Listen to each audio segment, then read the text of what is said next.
एक इकडे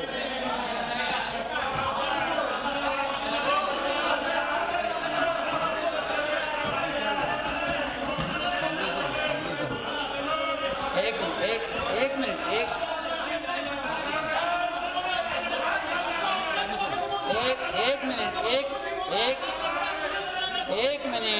मिनिट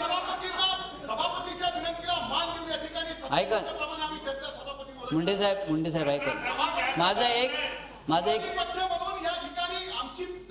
काँग्रेस या ठिकाणी मान्य ऐका माझं म्हणणं तर ऐकून घ्या ना मुंडे साहेब मी काय म्हणतो तेवढं तर ऐका मी काय म्हणतो ऐका मी चेअरवरती आल्यानंतर सन्माननीय सभापतींना मी विचारलं होतं ते एक सत्ताधारी बाकावाचा एक विरोधी पक्षात म्हणून मी तिकडे दिलं हरकत नाही एक मिनिट ठीक आहे चला ठीक आहे सन्माननीय राणे साहेब ठीक आहे ना एक मिनिट अत्यंत हे बघा अत्यंत गंभीर हा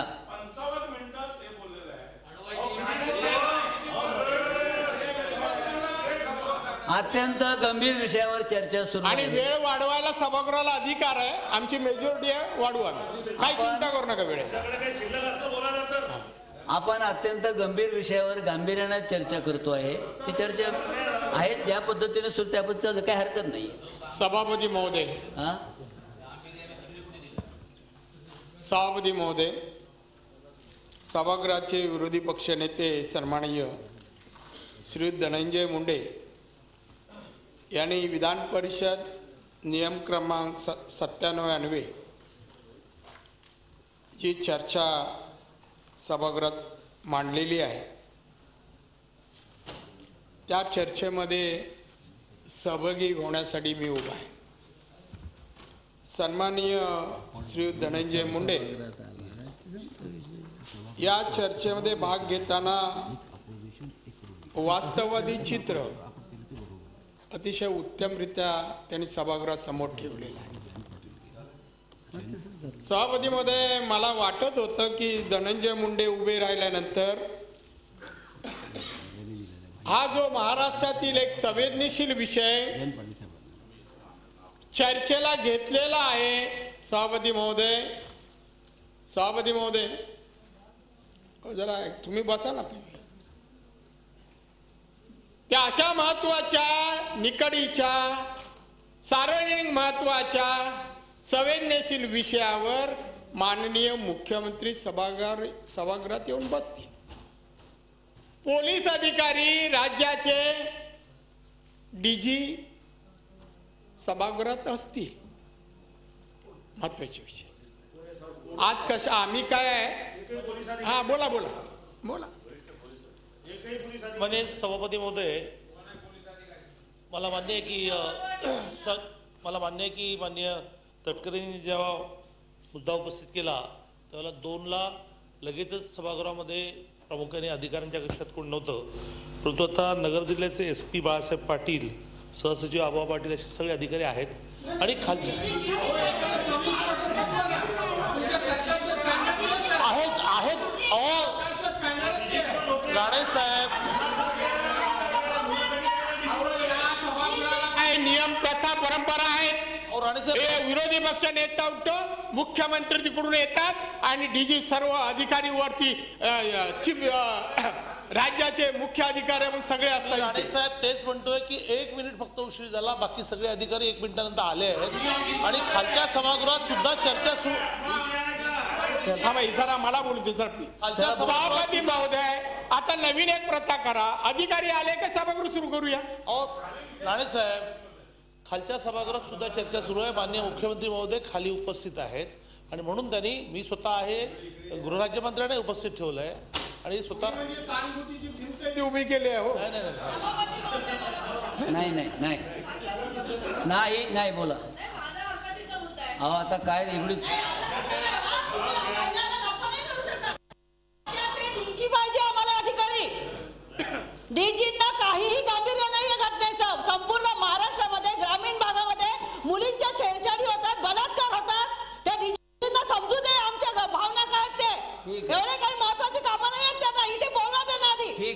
राणे साहेब बोला. ठीक आहे, नाही भावनेची नोंद घ्यायला सांगा. घेतली सगळं ठीक आहे म्हणूनच सगळं ठीक नाही, होतं. घेतली नोंद घेतली साहेब. नाही तुमची सूचनेची नोंद घेतली, हे ठीक आहे असं म्हटलं मी. सभापती महोदय, विक्रम सन्माननीय धनंजय मुंडेंनी मांडलेला विषय छत्रपती शिवाजी महाराजांच्या, परमपूज्य बाबासाहेब आंबेडकर, शाहू फुले यांच्या महाराष्ट्राला मान खाली झुकवायला लावणार आहे. अतिशय लाजिरवाणी घटना आणि अशी भयावह घटनेला हे सरकार गंभीर घेतच नाहीये. ही चर्चा घ्या, ती चर्चा घ्या, अमुक घ्या. स्वतःहून सरकारने सांगितलं पाहिजे नाही चर्चा घ्या, आम्ही चला या तिथे सभागृह तुम्ही जे विषय मांडाल आम्ही पुढे अशी उपाययोजना करतो, परत महाराष्ट्रात असे बलात्कार होणार नाही, अशा प्रकारचा कायदा राबवू. आणि मग सन्माननीय धनंजय, असं जर मुख्यमंत्री बोलले असते, कोणी बोलले असते ना, मग कर्तृत्व आहे मानलं असतं, आम्ही ताकद आहे मानलं असतं. पण गेल्या 20 महिन्यामध्ये असं काय सभापती महोदय दिसला नाही. नगरमध्ये घडलेली घटना, सभापती महोदय, या महाराष्ट्राच्या तमाम जनतेच्या अंगावर शहारे ही घटना ऐकून आलेल्या आहेत. आया भगिनी म्हणजे भयावह असं भीतीचं वातावरण आहे. आणि याची संवेदना राज्याच्या मुख्यमंत्र्यांना नसावी. 9वीतली मुलगी व चिमुरडी मुलगी, अगदी 200 मीटर आतीचं घर, भरवस्ती, आणि त्यामध्ये बलात्कार, खून, अमानुष असा खून. बोलता येणार नाही, सांगता येणार, शब्द उच्चारता येणार नाही, अशा प्रकारे अत्याचार या महाराष्ट्रात, छत्रपती शिवाजी महाराजांच्या महाराष्ट्रात. आणि तरी एवढे दिवस होऊ नये, काही दखल नाही, मुख्यमंत्री जात नाही. तो जीव नव्हता का जो घेतला त्या आरोपीने? मुख्यमंत्री जेवायला जाऊ शकतात, मुख्यमंत्री विठ्ठलाला प्रार्थना करू शकतात, अन्य दिल्लीला जाऊ शकतात. नगर काय लांब आहे काय? पाकिस्तानच्या पलीकडे आहे का? ज्या मुख्यमंत्र्याकडे कायदा आणि सुव्यवस्था आहे, मी म्हणेन ते एक वेळा सभागृहात मी असताना म्हणाले होते, त्यांच्यात बाजूला, माझ्याच बाजूला उजव्या साईडला बसायचे. काय म्हणाले होते? विलासरावांना म्हणाले होते, या राज्यात बलात्कार होत आहेत, खून होत आहेत, तशा आत्महत्या होत आहेत. आत्महत्या नाही आहे, जे खून आहेत. मुख्यमंत्री 302चा केस घ्या. निष्काळजीपणामुळे, बेजबाबदारपणामुळे महाराष्ट्रातला कायदा आणि सुव्यवस्थेची बोजवारा उडतोय. त्याला जबाबदार राज्याचे मुख्यमंत्री आहे. उद्या तुमच्यावर या केस जी नगरला घडली, खून बलात्कार, ही घ्यावी का? याचं उत्तरात त्यांनी सांगावं. उत्तरात मुख्यमंत्री कोणाला होता येतो? सरकार पक्षाची मेजॉरिटी आली, ठीक आहे, पण मुख्यमंत्री पद हाताळणं, 11.5 कोटी जनतेला सुरक्षितता देणं, त्यांच्या मालमत्तेचं रक्षण करणं ही सरकारची जबाबदारी असते. पार पाडली जाते का? आज काय वातावरण होत आहे त्या बलात्कारामुळे? गावोगावी सगळे आंदोलन होत आहेत, रस्ता रोको होत आहे. एवढं सगळं होत असताना दखल नाही. सकाळी होते ना ब्रीफिंग आयजी कडून, तरी मुख्यमंत्र्यांना वाटलं नाही चला जाऊन येऊया. याचा अर्थ अशा घटनेला किंमत द्यायची नाही, दखल द्यायची नाही. हे चालणार नाही महाराष्ट्र. सन्माननीय मुंडेजींनी सांगितलं, त्याने एका आरोपीचं नाव घेतलं, की अमुक आरोपी आहेत. तत्परतेने मुख्यमंत्र्यांनी प्रेस कॉन्फरन्स घेतली. तत्परतेने प्रेस कॉन्फरन्स घेतली आणि सांगितलं हा बघा, हा तो नाही, हा तो नाही. काय गरज होती? चौकशी पूर्ण होऊ दे, कोण आहे कोण आहे पोलीस डिक्लेअर करतील ना, चार्जशीट मध्ये इश्यू करतील कोर्टात. तुम्हाला कोणी सांगितली वकिली करायला आत्ताच? मग एव्हिडन्स ऍक्ट प्रमाणे कोणी सांगेल हो? आपण मुंडेजी सांगितलं त्याच्यापेक्षा अजूनही काही गोष्टी आहेत. उद्या जर हे ओळख परेडच्या वेळेला किंवा ओळख पण काय फोटो सगळं आलं, टीव्हीवर आला, वृत्तपत्रात सगळे, कसली ओळख परेड? उद्या या आरोपीला जामीन कोर्टात होणार. एव्हिडन्स ऍक्टचं महत्व जिथे आहे, बुरका घालून का येतात? त्या ठिकाणी ओळख परेडच्या वेळेला त्याने अगोदर पाहिलं नसावं, कोणी सांगितलं नसावं, खरा आरोपीला ओळखलं जावं, हे त्याच्या मागचं हेतू आहे. पण काय, जर तो उद्या जामीन झाला, केसमध्ये काय होईल? एवढा निष्काळजीपणा मुख्यमंत्री करू शकतात, मग त्यांचे सेक्रेटरी प्रधान सचिव काय करतात? दोन दोन आहेत. महाराष्ट्राला मुख्यमंत्री सगळे म्हणतात एक आहे, माझ्या मते 3 आहे. 3 मुख्यमंत्री आहेत. सांगतो त्यातले 2 आज सांगणार, एक तो विषय आल्यावर सांगणार. एक काय देवेंद्र फडणवीस यांचं कामकाज सभागृहात भाषण करणं, सभागृहाच्या बाहेर करणं, उद्घाटन करणं, दिल्लीला जाणं, फाईलची यादी आणणं वगैरे कामं त्यांनी करावी. दुसरे प्रवीण परदेशी, महाराष्ट्राचे मुख्यमंत्री, होल अँड सोल सगळ्या कामात. पण त्यांची आता स्वतःची कॉर्पोरेट ऑफिस मुंबई पुण्याला सुरू झाली, सगळे लोक तिकडे जायला लागले. माझ्याकडे एवढी माहिती आहे त्या ऑफिसमधून काय चालतं, कोण जातं, कोण येतं. अहो, तुम्ही त्या गोष्टीला महत्व देता. बदल्या पोलिसांच्या 8 महिन्यात पोस्टिंग केली, परत येतात, त्याला बदलतात, उचलून टाकतात. किती बदल्या? नियम आहेत की नाही? 3 वर्ष 5 वर्षाची ते नाही पाळायचे आणि कोणी बदल्या करायच्या, कोणी विषय हाताळायचे. हे राज्य चालवताना राज्याचा मुख्यमंत्री त्याकडे सचिवालयाकडून मंत्रालय नाव का केलं हो? आमच्या कैलाशी शंकरराव चव्हाण साहेबांनी केलं. पण हे राज्याचा कारभार हा परदेशींच्या हातात. त्यांना सांगा ते परदेशी, आम्ही स्वदेशी आहोतो म्हणून आम्हाला वेदना होतात अशा घटनेच्या.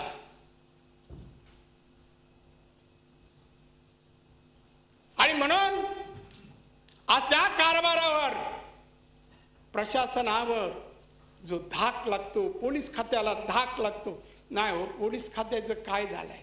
खरं माझे तर फार जुने संबंध आहेत खात्याची सगळ्याची.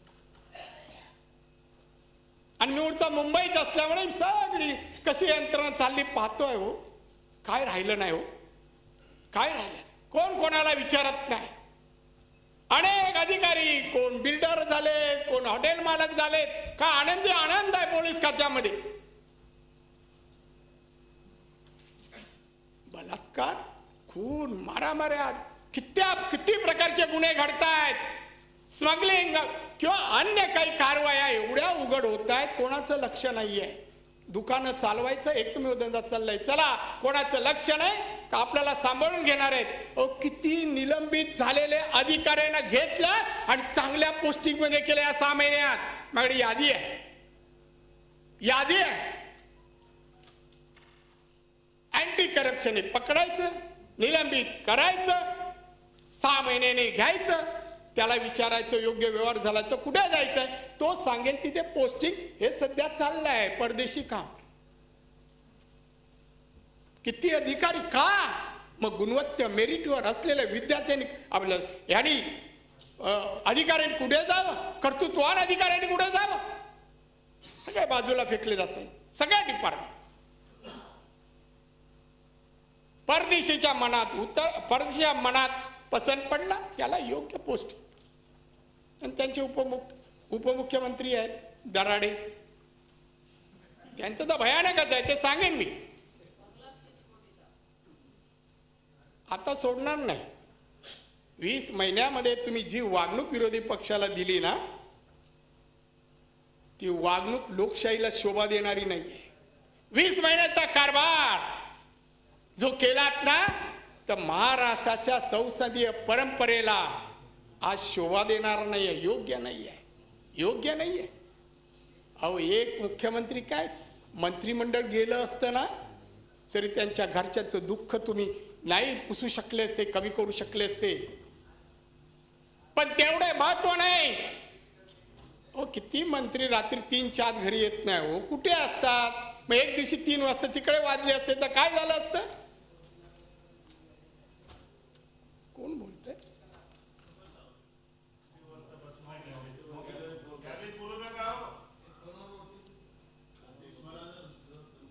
आणि म्हणून सभापती महोदय, राज्यामध्ये कायदा आणि सुव्यवस्था शिल्लक राहिला नाही, याला कारण राज्याचे मुख्यमंत्री स्वतः आहे. त्यांना खरं म्हणजे सूचना द्या.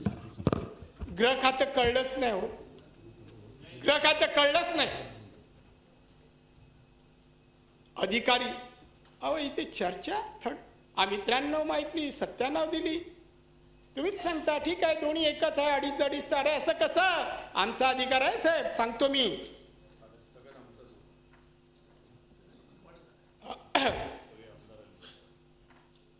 सभापती महोदय, माझ्याजवळ पहा, ते आपलेच आमदार आहे. आम्ही काय मागाई, आमच्याकडे पुस्तक आहे ना, हे पुस्तकात दिलेले भारतीय राज्यघटनेने दिलेले अधिकार आहेत. आम्ही आयुधावर सगळे मागू, नियमाने मागू, द्यायला लागतं. आमच्यावर उपकार कोण करत नाही, कुठल्याही मार्गाने, वरून खालून कोणी. ते आयुध महाराष्ट्राच्या जनतेच्या हितासाठी आहे, प्रगतीसाठी आहे, उन्नतीसाठी आहे, सुरक्षितेसाठी आहे. अध्यक्ष महोदय, सभापती महोदय, आणि आम्ही विनंती नाही करणार. धनंजय विनंती केली, करावं लागेल संरक्षण, नाहीतर राजीनामा देऊन बाजूला व्हा. अन्य राज्य आणि महाराष्ट्रात काय वय येतं, किती गुन्हे येते, त्यांनी बरीचशी डिटेल माहिती दिली. मी काही सगळी देत का, माझ्याकडे तीच आहे. वर्षभरात महिलावर अत्याचाराचे 20,000 गुन्हे. अहो, ब्रिटनला परवा EU मध्ये ठेवायचं का बाहेर काढायचं यासाठी मतदान झालं. पंतप्रधानांना वाटलं आपल्या मनाविरुद्ध निर्णय, आपल्या मताच्या विरोधात निर्णय लागला, त्यांनी राजीनामा दिला. 20,000 वर्षभरात महिलांवर अत्याचार होत आहेत, खून होत आहेत, मारामाऱ्या होत आहेत. दुष्काळात माणसं या राज्यामध्ये अन्नविना लोक मरतायत. आत्महत्या वेगळा प्रकार आहे. शेतकऱ्यांसाठी मी काही कमी पडू देणार, नुसत्या घोषणा हो. या सरकारने सत्तेत येताना ज्या घोषणा दिल्या, 100 दिवसामध्ये जे काय ताजमध्ये सेलिब्रेट केलं, 100 दिवस आम्ही हे करू, ते करू, अमुक करू. एक तरी केलंय का? मी वाचून दाखवून पाहिजे नंतर. एक तरी केलं? मुंबई नागपूर रस्ता हायवे केला जाईल, 500 कोटी दरवर्षी. कुठल्या रस्त्यापर्यंत, कुठपर्यंत 500 कोटी पोचले, कुठल्या वर्षाचे? घोषणा, हे घोषणा. आता तर या आषाढीला मुख्यमंत्री सगळं काय विठ्ठलाकडे हँडओव्हर करून आले. हे विठ्ठला, या महाराष्ट्राच्या सुखी समाधीनी सुजलाम सुफलाम कर. मग तुम्ही काय करणारा बसले आहात त्या खुर्चीवर? जर विठ्ठलाने हे करावं तर तुम्ही काय करणार? अच्छे दिन कुठल्या मार्गाने आणणार होता, ते काय झालं? महागाई कमी करणार तर काय झालं? आता सांगते नवीन.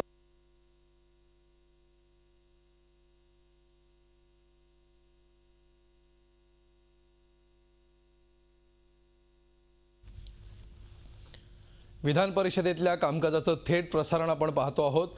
सध्या कोपर्डीतील बलात्कार आणि खून प्रकरणावर दोन्ही सभागृहामध्ये चर्चा सुरू आहे. त्यातल्या विधान परिषदेमध्ये सध्या काँग्रेसचे नेते नारायण राणे बोलत आहेत.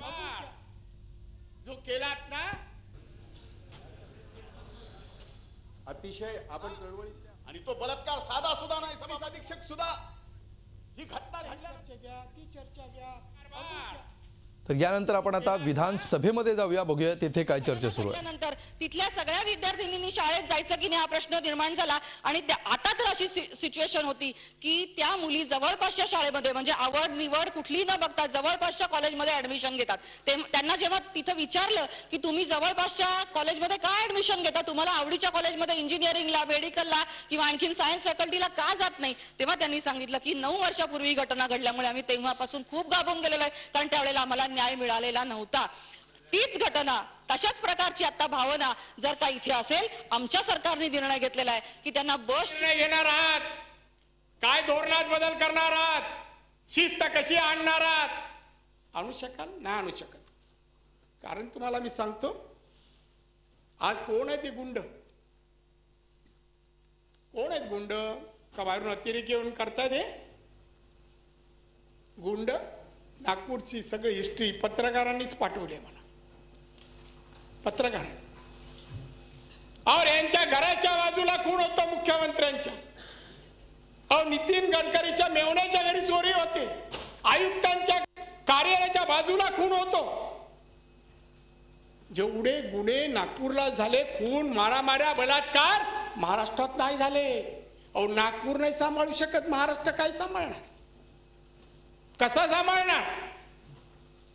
कोण नागपूरमध्ये गुन्हे करणारे आहेत, कोण सांगा मला. आज सुमित ठाकूर गेला आतमध्ये. एवढे गुंड आहेत, हे गुंड सगळे आज बीजेपीचे पदाधिकारी झाले. महाराष्ट्रात 2014 ते आज मितीपर्यंत दलाल गुंड सगळे आज भाजपचे पदाधिकारी पदावर आले. मुंडा यादव महामंडळाचा अध्यक्ष झाला हो. 26 गुन्हे, 26 गुन्हे. उद्या दाऊद बोलला ना, परत मुंबईत येतो, तो येईल, सरेंडर होईल, बाहेर आला, बीजेपीत प्रवेश करेल. मंत्रिमंडळात केव्हा येईल कळणार नाही. ही परिस्थिती पण होऊ शकते, ही परिस्थिती होऊ शकते. कारण हे ना, आपली खुर्ची राहायला राहावी, जनता, लोक, सहकारी जाऊ देत ना, जाऊ दे. काय यांना पडलं नाही यांचं, कोणा दुसऱ्याच्या घरची मुलगी ज्या प्रकारे मारली गेली, तुम्हाला वेदना व्हायला पाहिजे, जाऊन बसायला पाहिजे. अहो फार वाईट हे असं घडून. तुम्ही त्यांचं दुःखातून बाहेर यायला सावरण्यासाठी काहीतरी करायला पाहिजे, केलं. आणि त्याच्यापेक्षा भयावह आहे जे सन्माननीय धनंजय मुंडे म्हणाले, पोलीस सांगतात तुमच्यावर पण केस होईल. पोलिसांना कायदा आहे ना, कसा काय होईल? त्यांच्या मुलीचा खून झाला, बलात्कार झाला, आज त्यांनी तक्रार नोंदवली म्हणून तुम्ही परत क्रॉस कंप्लेंट घ्या? कुठला कायदा? पोलीस सांगतात. यामध्ये पोलिसांच्या याच घटनेवर मला लक्षात आलं, नॅशनल ब्युरो ऑफ क्राईमच्या वेबसाईटवर 2014 सार्वजनिक गुन्ह्याची माहिती आहे, त्यापुढील माहितीच नाही. सध्या पोलिसांनी एक चालू केलं आहे, ओरली इन्स्ट्रक्शन गेलं असेल, तक्रारीच घ्यायच्या नाही. एक साध्या कागदावर लिहितात, माणूस बाहेर गेला का फाडून टाकतात, कचऱ्याच्या टोपली. आणि आता मुख्यमंत्री सांगतील, अहो गुन्ह्यांची संख्या आम्ही कमी केली. अरे तू नोंदवलीच नाही. एक गुन्हा मी सांगतो, तो पण मोठा गुन्हा आहे. जसं आता मंत्रालयात तो कोण गजानन पाटील 30 कोटीसाठी त्याला त्याच्यावर केस आणि हे झालं आणि एक मंत्र्यानं जावं लागलं, तो अंतर्गत विषय आहे. त्याला ते भ्रष्टाचार वगैरे म्हणत नाही. काँग्रेसवाले भ्रष्टाचारी. महाराष्ट्रात काय चाललंय, दिवसा डोळ्या बॅगा पिशव्या इकडून तिकडे जाताना आम्ही पण पाहतो. त्यात काय असतं, मिठाई असते का अजून काय असतं माहित नाही. एक एक खात्याचा आता पुढील मार्ग येईल ना, ते कुठे काय काय चाललंय, मंत्र्यांच्या कॅबिन मध्ये काय चाललंय, बंगल्यात काय चाललंय आणि कुठे सगळी माहिती डिटेल देणार. मग विरोधकांना आत भरत असताना तुमचे सत्तेतले किती आत जातील ते बघा. तुरुंग नवीन बांधायला लागतील, तुरुंग बघा. गजानन पाटलांनी ती काय 30 कोटी जमीन देतो काय देतो म्हणून त्याला अरेस्ट केलं, पकडलं. सांग मंत्रालय आता. आणि त्या कोण गजानन पाटील त्याचे संबंध दुसऱ्या मंत्री म्हणजे खडसेंशी. एवढा असताना मंत्र्याला अँटी करप्शन वाल्यांनी पकडलं. वा, काय कर्तृत्व आहे, डेअरिंग आहे. मंत्रालयात अटक ना. मारिया साहेबांची बदली होण्यापूर्वी काही दिवसापूर्वी ताजमध्ये 10 कोटी रुपये पकडले होते. मला नाव माहिती आहे, बॅगा किती होत्या माहिती आहे, त्याचं फुटेज माझ्याकडे आहे. मग त्या माणसावर केस का नाही घेण्यात आली? कर्तृत्ववान पोलीस आहेत तर नाही सांगा मुख्यमंत्र्यांनी, हे घडलं नाही. मग 30 कोटीसाठी जर नुसती पैसे नाही असं होऊ शकतं, तर 10 कोटीसाठी ताजमध्ये ती केस घ्यायला पाहिजे होती. काय कमिशनरची त्याच कारणामुळे जे सांगितलं त्याच्यामुळे बदली झाली नाही? अनेक कारणं आहेत आणि मला चांगली माहिती. पोलीस मदत करतायत काही जण, गुन्हे नोंदू नये म्हणून सोडलं जातं अनेक ठिकाणी, सवलती दिल्या जात आहेत. हे जास्त काळ नाही टिकणार. प्रक्षोभ आता जवळ आलाय. जसं नगरच्या मुलीवर अत्याचार अमानुष केल्यानंतर लोक पेटून उठली आहेत, तेच अशा प्रकारे तुम्ही भ्रष्टाचार अत्याचार करून जळगावमध्ये काय आहे? जळगावचे सगळे गुंड कुठल्या पक्षात आहेत? नागपूरचे सगळे गुंड कुठल्या पक्षात आहे? आज जर सर्वे केला, राज्य सरकारने सर्वे नवीन करावा, मागे केला होता तसा, की गुंड कोणत्या पक्षाचा आश्रय घेतलाय, तर आज 1 नंबरला भाजप आहे. 1 नंबर. कोणी बोलू नये, आमदारांनी तक्रार करू नये, आमदारांनी हाऊसमध्ये बोलू नये. एक तर ईडी लावू, इन्कम टॅक्स लावू, नाही तर गुंड लावू. ही तिसरी कॅटेगरी आली गुंडांची. बंदोबस्त, सत्ता टिकवायला. अशाने सत्ता टिकत नाही. मी भाजप हा शब्द पूर्वी मी लहानपणी जिथे वाढलो ना, चेंबूरमध्ये हसू अडवाणींच्या विभागात वाढलो. एक सज्जन व्यक्तिमत्व, राजकारणातला आदर्श. आम्ही शिवसेनेत, ते भाजपामध्ये. असे सदग्रस्त मी पाहिले नाही. हाडामासाचे समाजसेवक सकाळी 8 वाजता उठले काय खुर्चीवरून बसायचे. त्यानंतर डॉक्टर मुजुमदार पाहिले, ते आमच्याकडचे कॉर्पोरेटर. त्यानंतर थोडा मोठा झालो मी, प्रमोद महाजनना पाहिलं, बसन पार्क चेंबूरलाच राहायचे. पाहिलं बुद्धिमत्ता, हुशारी, सज्जन, लोकांना वागणूक, त्यांना पाहिलं. मंत्री झालो, मुख्यमंत्री झालो, वाजपेयी साहेबांना पाहिलं. विचार, आचार, सज्जन काय असतो, कामाची पद्धत, अडवाणी साहेबांनी पाहिलं. सुषमा स्वराजना पाहिलं मुख्यमंत्री मी असताना. ते बीजेपीचे नेते, त्याचे आचार, विचार, बौद्धिकता आताच्या बीजेपी दिसत नाही, हरवली. आता सगळी षडयंत्री, सुडाचं राजकारण, विरोधकांना संपवायचं, आपणच सत्ता टिकवायची, जनतेला फक्त जाहिराती आणि टीव्हीवर वृत्तपत्रात जाहिराती द्यायच्या, उद्योगपतीने मीडिया विकत घ्यायचा आणि त्यांना खुश ठेवायचं आणि कायमस्वरूपी सत्तेवर राहायचं. हा नवीन फॉर्म्युला मनाने जरी काढला तर समाजाने तो स्वीकारलेला नाहीये. आम्ही विरोधकांनी मान्य केलेला नाहीये, आम्ही ते करू देणार नाहीये, याची जाणीव आहे की नाही मला माहित नाही. आणि त्यामुळे होत आहे. नाही तर भाजप त्यावेळेला चंद्रकांत पाटलांसारख्या व्यक्तींचा पक्ष म्हणून आम्ही ओळखत होतो, पाहत होतो त्या पक्षाकडे. पण अशी माणसं क्वचित ठेवले म्हणून आमच्या समोर आणून बसवले. झी 24 तास रहा एक पाऊल पुढे.